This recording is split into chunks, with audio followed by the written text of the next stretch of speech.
Welcome to the goldsilver.com Knowledge Center webinar. Today, the goldsilver.com Knowledge Center agenda includes the 21st century global gold and silver bull market, currency versus money, the American dollar debasement, silver and gold fundamentals, your product and percentage mix, and we'll close with contact information. This 21st century bull market is worldwide, and people everywhere are investing. In the last gold rush in the 1970s, only North America and Western Europe were able to participate. Gold ownership was either illegal, not available, or not in public demand in Eastern Europe, Russia, China, India, Mexico, South America, Asia, and the rest of the world. Now the market demand structure is completely different. The entire population of the planet is a potential investor. And as you know, with the internet, one can make investments with one or two clicks of a button anywhere in the world. Today there are billionaires and highly affluent investors in Mexico, India, China, South America, Africa, and Russia. And the best news of all is that this time around, the entire world is chasing the same limited supply of gold and an even smaller supply of silver, with much more fiat currency and more credit in circulation compared to the last bull market. But first, we must define the difference between currency and money. What is currency?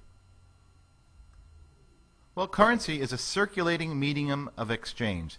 This means it is an intermediary used in trade to avoid the inconvenience of a pure barter system. It is a unit of account, which is a standard monetary unit of measurement of value for the cost of goods and or of services. It is durable, which means it has a long usable life. It is divisible, which means it can be divided into smaller amounts. It is portable, which means it is easy to carry. And it is fungible, which means that each unit is capable of mutual substitution, meaning that each unit is of equal value. The dollar in your pocket has the same value as the dollar in my pocket.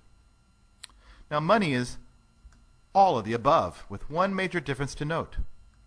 Money is a store of value, which can be saved and retrieved at a later date and at a later time, and can be predictably useful when it is retrieved.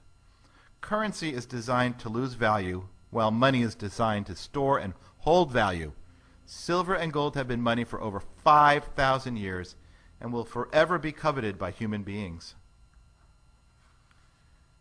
Fiat currency, we've heard that term before. It's money that has value only because of government decree or regulation or law.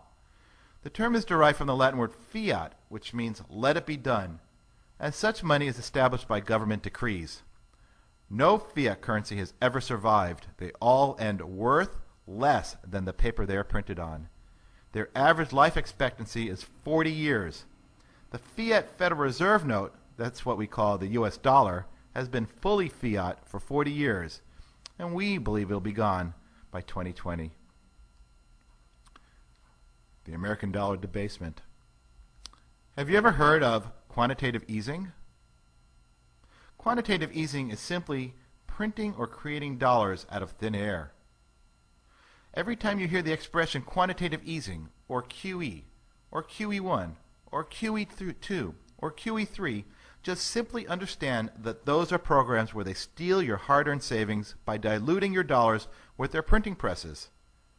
Eventually, this expansionism of our currency supply pool, which we call inflation, inflating the currency supply, is inflation. As a result of inflating the currency supply, prices increase. Prices are not inflation. Inflating the currency supply is inflation. So let's examine the effects on the dollar since the inception of the Federal Reserve in 1913. Here we see the U.S. inflation rate go up to the last vestiges of dollars tied to gold. In 1971, President Nixon removed the dollar from being tied to the gold standard. This arrow points to that time. This is what inflation looks like since the gold standard has been removed from the dollar. Let's take a real-life example. Let's look at a can of Campbell's soup. It was pretty consistent up till 1971, when our currency was still backed by gold. But since 1971, after we left gold, the price of a can of soup has spiked dramatically. What has changed? The quality of the soup? I don't think so. The quantity of the soup? The can's the same size. Neither. Simply a vast increase in the amount of dollars chasing cans of Campbell's soup.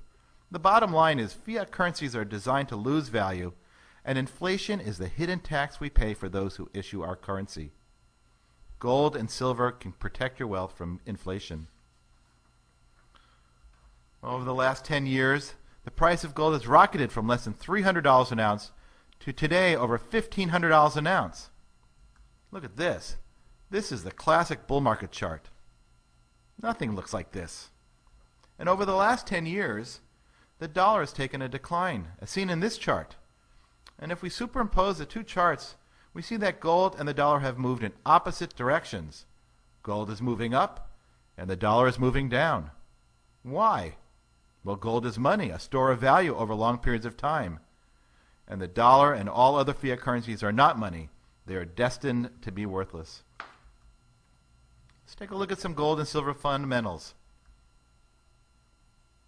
Here we have a Boeing 747 jet airliner. Well, just for grins, look at the size of a man. Here we have the size of all the silver ever mined in the history of man. Here we have the amount of gold ever mined in the history of man. Today we can see the amount of silver and gold that is currently available for investors.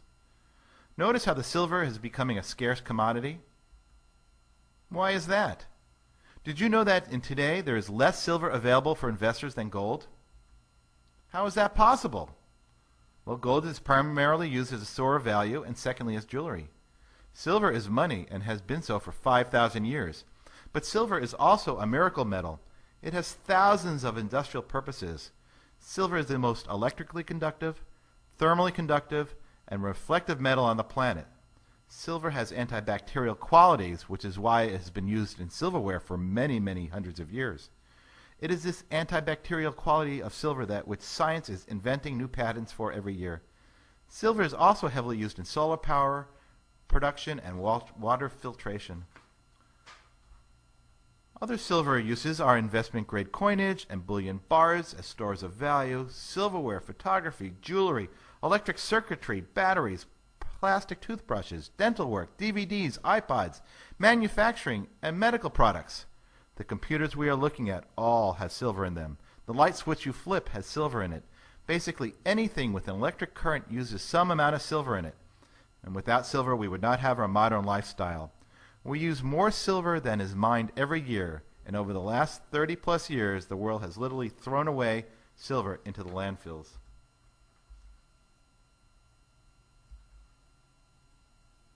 The amount of silver above ground has dwindled to record low levels. We have a lacking supply on a must-have commodity for our modern way of life. Silver has been money for over 5,000 years, and today the world has a threatening currency collapse at its doorstep.